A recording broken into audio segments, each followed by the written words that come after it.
Bismillahirrahmanirrahim. Assalamualaikum warahmatullahi wabarakatuh.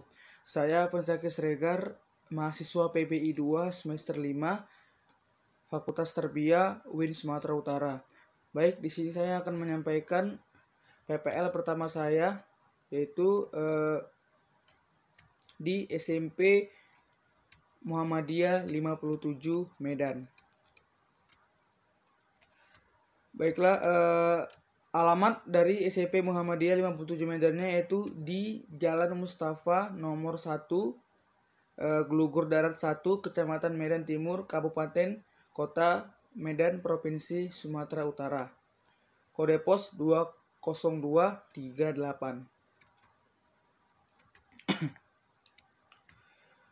Sebelum saya menjelaskan hasil laporan saya, baiknya saya menjelaskan sejarah singkat dari SMP Muhammadiyah 57 Medan. SMP Muhammadiyah 57 Medan didirikan pada tahun 2003. SMP Muhammadiyah biasa dipanggil dengan singkatan SMP Maju. Muhammadiyah berdiri dengan tujuan untuk mencontoh dan menteladani jejak perjuangan Nabi Muhammad SAW yang berdasarkan amar ma'ruf nahi mungkar, yang jika dijabarkan, amar artinya menyuruh, ma'ruf artinya kebaikan, nahi artinya mencegah, dan mungkar artinya kejahatan, yang artinya menjadi menyuruh kepada yang baik, mencegah dari yang namanya kejahatan. Visi dan misi dari sekolah ini ialah, yang pertama yaitu misi. Visinya menjadi sekolah menengah pertama yang terpercaya dalam mendidik dan membimbing peserta didik untuk memiliki karakter Islami dan cerdas menuju tahun 2025. Dan misinya ialah, yang pertama, membentuk pemahaman Islami yang komprehensif berkarakter untuk mencapai peserta didik yang berintegritas dan berakhlak mulia. Dan yang kedua yaitu mengembangkan pembelajaran dan bimbingan secara objektif sesuai kurikulum nasional dan Muhammadiyah.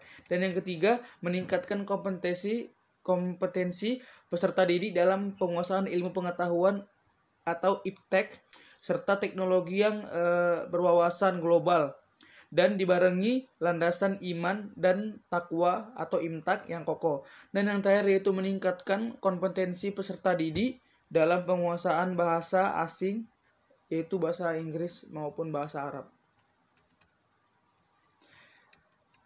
Struktur organisasi SMP Muhammadiyah yaitu yang paling atas ialah Dinas Pendidikan Kota Medan, Kepala Sekolah, dan Majelis PEM Kabupaten Dadap. Dan yang di bawahnya ialah Wakil Kepala Sekolah, dan di bawahnya Guru PAI, Guru Bimbingan Konseling, Wali Kelas, dan di bawahnya lagi yaitu Guru Piket, di bawahnya lagi Guru Bidang Studi, dan terakhir ialah siswa maupun siswinya.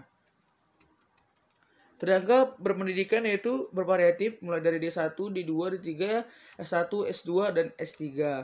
Dan siswanya yaitu di kelas 7 berjumlah 85 orang, kelas 8 berjumlah 77 orang, dan kelas 9 berjumlah 75 orang. Sarana dan prasarana yang berada di SMP Muhammadiyah 57 Medan ialah ruang kepala madrasah, ruang guru, ruang BK, toilet, kantin, lapangan, parkiran, dan terakhir ialah masjid.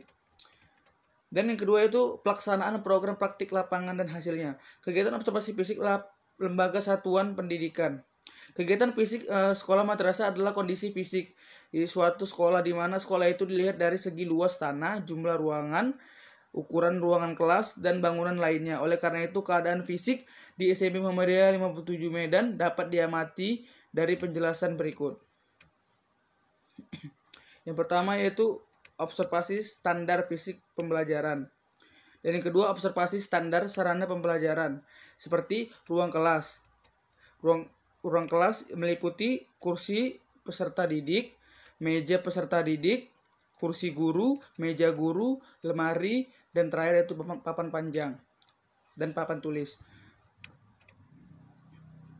Dan ruang kepala madrasah. Ruang kepala madrasah meliputi kursi pimpinan, meja pimpinan, kursi dan meja tamu, lemari, papan statistik, simbol kenegaraan, tempat sampah, dan yaitu terakhir jam dinding. Ruang guru meliputi kursi kerja, meja kerja, lemari, kursi tamu, papan statistik, dan papan pengumuman, perlengkapan lain, tempat sampah, tempat cuci tangan, dan air, jam dinding. Yang kedua itu yang terakhir yaitu observasi standar prasarana pembelajaran seperti gedung. Gedung juga digunakan sebagai kelas, sebagai rombongan pembelajaran, siswa, tanah, dan bangunan. Yang kedua yaitu masjid. Masjid itu digunakan sebagai lemari rak, perlengkapan lain, dan perlengkapan ibadah. Yang terakhir yaitu ruang BK, dilengkapi dengan meja kerja, kursi tamu, lemari, papan kegiatan, instrumen konseling, buku-buku yang bisa dibaca seperti buku sumber, media pengembangan kepribadian, dan terakhir yaitu jam dinding. Dan toilet itu dilengkapi dengan kloset jongkok, tempat air, gayung, gantungan, dan terakhir itu tempat sampah. Tempat berolahraga juga dilindungi dengan tiang bendera, peralatan bola voli, peralatan bola sepak bola, dan bola-bola lainnya. Dan juga dilengkapi dengan pengeras suara dan juga tape recorder. Yang kedua ialah analisis hasil observasi dengan standar sarana dan prasarana lembaga satuan pendidikan berdasarkan Permendiknas.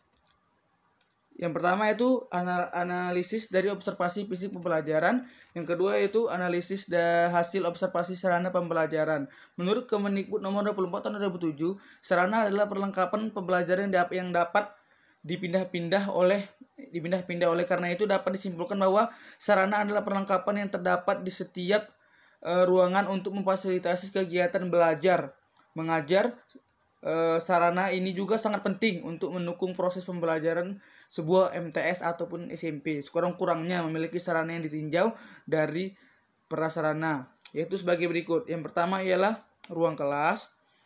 Yang kedua, ruang kepala madrasah, ruang guru, ruang tata usaha, masjid untuk tempat beribadah, ruang BK, toilet, dan terakhir itu tempat bermain atau tempat berolahraganya. Yang ketiga itu analisis hasil observasi prasarana pembelajaran.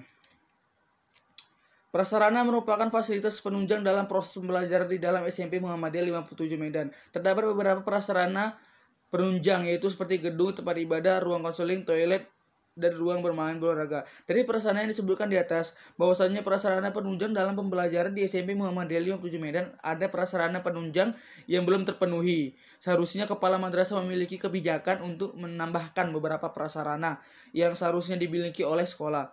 Contohnya itu di sekolah tersebut tidak ada lab komputernya, laboratorium IPA, dan segi kebersihan sekolah tersebut sudah dikatakan kurang cukup. Dan dari segi keindahan sekolah tersebut sudah banyak ditanami pepohonan di pinggir pagarnya. Analisis kegiatan dan hasil kontribusi yang diberikan bagi lembaga.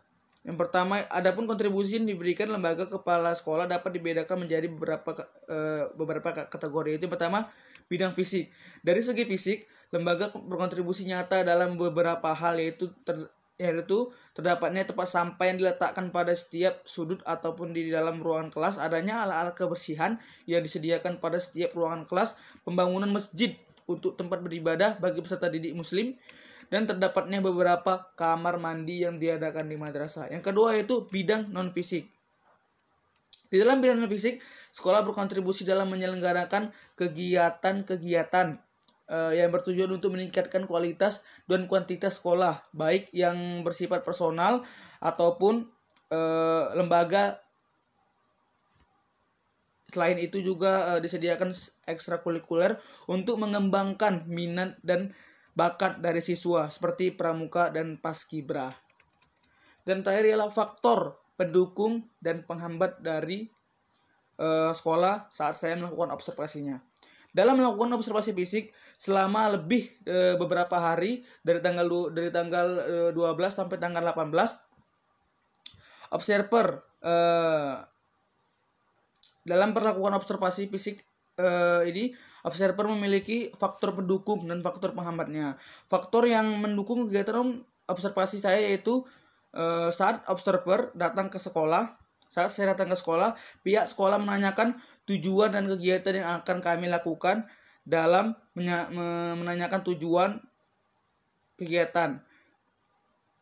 Pihak sekolah menerima dengan sangat baik dan ramah. Pihak sekolah secara langsung memperbolehkan kami untuk melakukan observasi fisik di SMP Muhammadiyah 57 Medan. Observer atau kami tidak menemukan kesulitan dan signifikan dalam hal administrasi serta perizinan dari pihak sekolah yang bersangkutan. Sedangkan hambatan-hambatan yang dihadapi saat melakukan observasi yaitu waktu untuk melakukan observasi, berpapasan dengan jadwal libur semester dan juga dengan COVID-19, sehingga kami harus menunggu jadwal masuk dikarenakan saat libur tidak ada orang bertugas di sekolah dan juga mengurangi orang untuk masuk ke dalam sekolah di saat zaman COVID-19 ini agar mengurangi penularannya.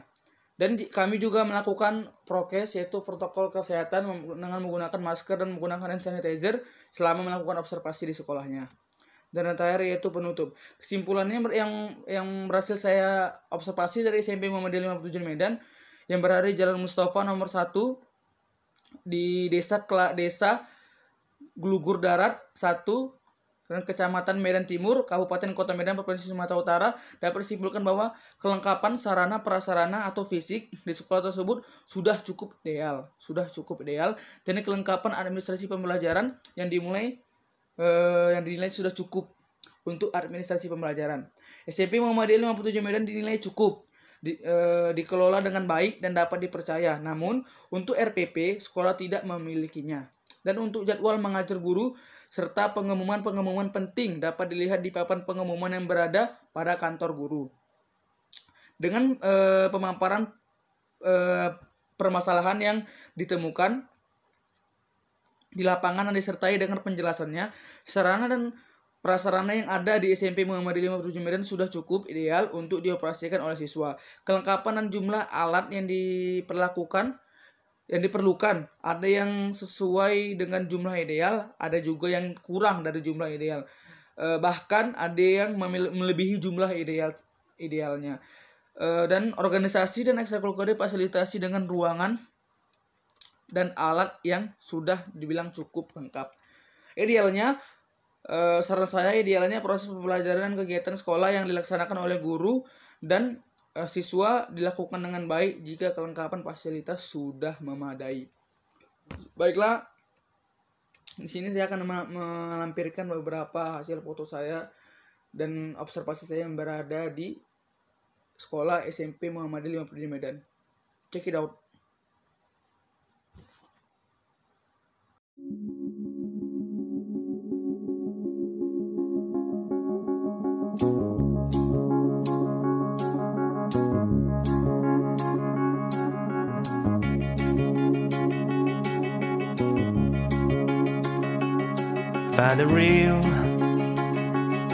Find the real me. So let's go, seize the feeling. 'Cause you know it's time for the meaning.